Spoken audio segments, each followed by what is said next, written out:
राज्यामध्ये सध्या पूर परिस्थिती निर्माण झालेली आहे. मुंबई, पुणे, नागपूर, नाशिक या ठिकाणी मोठ्या प्रमाणात पाऊस आहे. तसंच मराठवाड्यामध्ये सुद्धा पावसाने अक्षरशः थैमान घातलेलं आहे आणि त्यामुळे पूर परिस्थिती निर्माण झालेली आहे. या अनुषंगानं आता एमपीएससी मधले जे विद्यार्थी आहेत, या विद्यार्थ्यांनी 28 सप्टेंबरला होणारी परीक्षा आता पुढे ढकलावी अशा पद्धतीची मागणी केलेली आहे. पुण्यात काही विद्यार्थी आपल्या सोबत आहेत. आता अवघे काही दिवस राहिलेले आहेत 28 तारखेला आणि हवामान विभागाने जो अंदाज दिलेला आहे त्यानुसार 29 तारखेपर्यंत राज्यामध्ये आणि खास करून मराठवाड्यामध्ये सुद्धा मुसळधार पाऊस बरसेल अशी शक्यता वर्तवण्यात आलेली आहे आणि त्यामुळे ही पूर परिस्थिती कायम राहू शकते आणि त्यामुळे विद्यार्थ्यांचं असं म्हणणं आहे की परीक्षा केंद्रावर जाणं किंवा सध्या अभ्यास करणं, लायब्ररी आहेत त्या सुद्धा या पुराच्या परिस्थितीमध्ये वाहून गेलेल्या आहेत. अशी परिस्थिती मराठवाड्यासह काही भागांमध्ये आहे आणि त्यामुळे परीक्षा पुढे ढकलावी ही मागणी विद्यार्थ्यांची आहे. काय म्हणणं आहे, आता 2च दिवस परीक्षेला राहिलेले आहेत, असं असताना परीक्षा पुढे ढकलावी अशी मागणी का करताय तुम्ही? नाही, सध्या महाराष्ट्रात जी पूर परिस्थिती निर्माण झाली आहे त्यामुळे एक गंभीर संकट महाराष्ट्रासमोर आणि शिक्षण घेणाऱ्या विद्यार्थ्यांसमोर पण निर्माण झालेलं आहे. आणि स्वतः हवामान खात्यानं पण अंदाज वर्तवला आहे की 29 सप्टेंबर पर्यंत मुसळधार पावसाची शक्यता. मग अशा परिस्थितीमध्ये विद्यार्थी हे याच्यापर्यंत आपल्या परीक्षा केंद्रापर्यंत पोहोचू शकणार नाहीत. मराठवाड्यातल्या अनेक भागांमध्ये वाहतूक व्यवस्था सुद्धा बंद करण्यात आलेली आहे. अनेक भागांमध्ये पूर परिस्थितीमुळे विद्यार्थ्यांचं अभ्यास साहित्य सुद्धा वाहून गेलंय आणि गेल्या 8 दिवसापासून विद्यार्थ्यांची परिस्थिती अत्यंत वाईट, म्हणजे त्यांची कौटुंबिक परिस्थितीच वाईट, अभ्यास साहित्य नाही, अंगावरचे कपडे नाही, सगळं घरदार पाण्यात गेलंय. मग अशा परिस्थितीत तो परीक्षेला जाणार कसा? मग कुठेतरी तो परीक्षेपासून वंचित राहू शकतो. म्हणून राज्य शासन असेल, आयोग असेल यांनी दखल घेऊन कुठेतरी एखादा महिना परीक्षा पुढे ढकलायला काय हरकत नाही. काय वाटतं, परीक्षा खरंच पुढे ढकलावी तशी तयारी आहे? आयोगाचं असं म्हणणं आहे की राज्य सरकारने जर याबाबतचा निर्णय घेतला तर आयोग निर्णय घेऊ शकतो. मुळात खरं म्हणजे आयोगाने राज्य शासनाने हा विचार करणं गरजेचं आहे की दोन भागातले मराठवाडा विदर्भातील हे विद्यार्थी प्रचंड मानसिक ताणामध्ये आहेत. शेतकऱ्यांचे ओला दुष्काळामुळं आणि कौटुंबिक परिस्थिती ही प्रचंड गंभीर झालेली आहे. विद्यार्थ्यांचं आर्थिक आणि प्रवासाचं जे समीकरण असतं ते पूर्णपणे विस्कळीत झालेलं आहे. एक तर सगळ्यांना समान संधीचा हा क्रायटेरिया ही तो कुठेतरी हिरावून घेतला जाईल, कारण की घरातलं सगळं शेत जे जमीन आहे अंगावरचा कपडा सुद्धा वाहून गेलेला असताना परीक्षेची तयारी कशी करायचं, मायबाप तिकडे रडत असताना पोरगा हित परीक्षेच्या कसा असेल.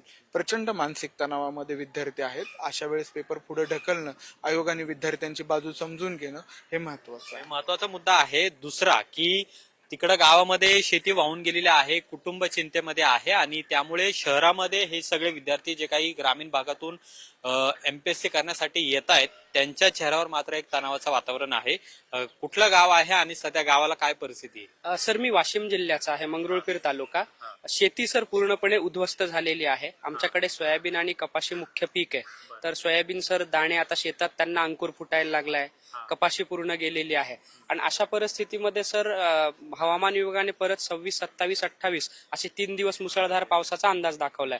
आता माझं सेंटर गावाकडे आहे. मला सांगा सर, समजा मी पुण्याहून गावाकडे गेलो आणि त्या दिवशी जर पाऊस यायला लागला तर तशा परिस्थितीत सेंटरला पोहोचायचं कसं आणि परीक्षा कशी द्यायची, हा खूप मोठा प्रश्न आहे. आणि आम्हाला पण समान संधी मिळाली पाहिजे, कारण सर म्हणजे शारीरिक दृष्ट्या जरी मी पुण्यात असेल पण मानसिक दृष्ट्या अजूनही घरच्यांच्या परिस्थितीमध्ये अडकलोय. त्यामुळे आयोगाने 28 सप्टेंबरची परीक्षा पुढे ढकलावी आणि शासनाने सुद्धा आयोगाला विद्यार्थ्यांच्या वतीने तशी विनंती करावी आणि परिस्थिती पूर्ववत झाली की पुन्हा आम्हाला तशी संधी द्यावी, ही सर माझी कळकळीची विनंती आहे.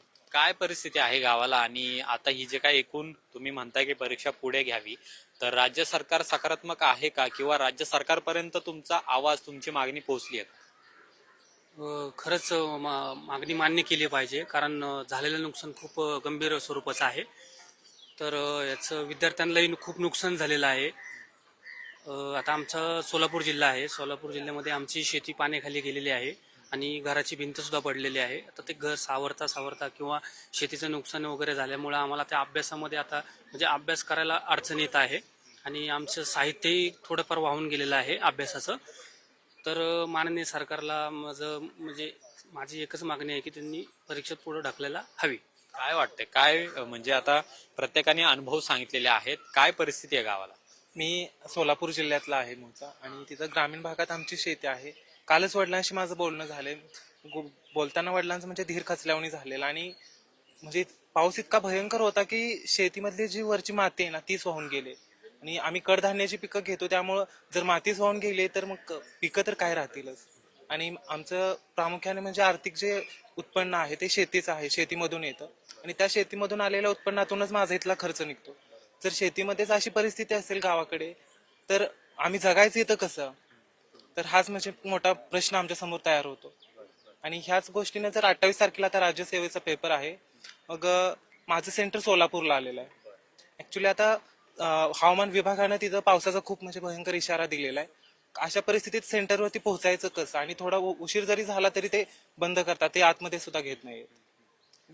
तर अतिशय महत्वाचे मुद्दे या विद्यार्थ्यांकडून आपण ऐकून घेतलेले आहेत. राज्य सरकारने आणि आयोगाने सुद्धा या विद्यार्थ्यांचं काय म्हणणं आहे, काय परिस्थिती आहे हे ऐकून घेतलं पाहिजे आणि त्यांची जी मागणी आहे की आता 2 दिवसांवर आलेली जी परीक्षा आहे ती काही काळासाठी पुढे ढकलावी आणि विद्यार्थ्यांना दिलासा द्यावा, कारण हे सगळे विद्यार्थी सध्या मानसिक तणावामध्ये आहे. एकतर परीक्षा केंद्रावर कसं पोहोचायचं हे एक टेन्शन मनामध्ये आहेच, पण दुसरीकडे गावाकडची शेती वाहून गेलेली आहे, आई वडिलांच्या डोळ्यामध्ये अश्रू आलेले आहेत आणि त्यामुळे विद्यार्थी सध्या दुहेरी संकटामध्ये आहेत आणि त्यामुळेच ही परीक्षा पुढे ढकलण्याची मागणी विद्यार्थ्यांकडून केली जाते.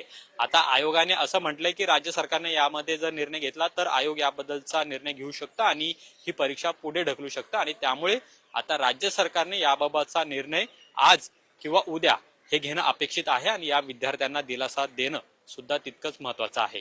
कॅमेरामन तुषार नानावरेसह अमोल धर्माधिकारी, लोकशाही मराठी, पुणे. लोकशाही मराठी ऐका, पहा, जागरूक रहा.